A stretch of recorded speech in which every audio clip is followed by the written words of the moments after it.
one in the side.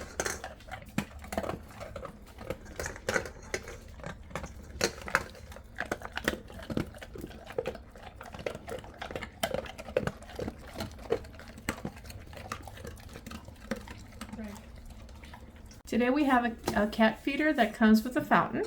You can put water fountains on both sides, or if you just want to do one side and also put the food on the other side. Comes with a filter to keep the water clean and filtered.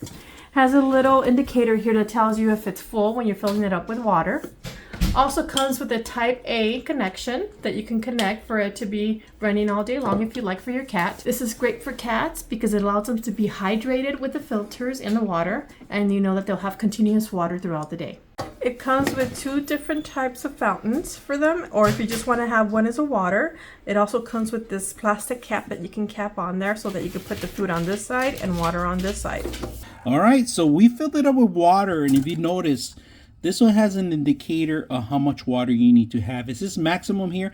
This thing floats. Make sure you put the silicone cover on the top because I did lose the little ball when I was cleaning it up, so be careful on that and how to find it. So removing the whole content, if you guys can, let me show you a little bit. It has suction cups, all right? There's a max line there that you need to be aware when you're putting this back in there. This thing has a filter.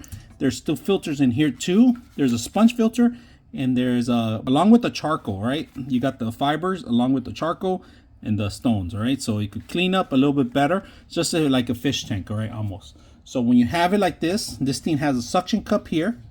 Let me remove it. Suction cup goes underneath. Under the silicone holes, you put it in there. You put this in place. Make sure it grabs onto it so it won't adjust. These things lock in place. And then we're going to put in the top. On the top itself, there's a couple things you should be aware on the top. So when you're putting the cable, make sure you put the cable through the back here. It goes in the back. Go to the back here. 2, we have this option number 1, lock it in place. So you have 2 options. You could have water on one side and water on the other side if you want, or you can have food on one side and water on the other side. So we're going to have water on both sides, all right? So in order to do that, we're going to take out the silicone in the front too, all right? So it could drain in there. So now we have them properly set up. It's not fit and it's drinkable, and also it's going to filter the water and clean the water.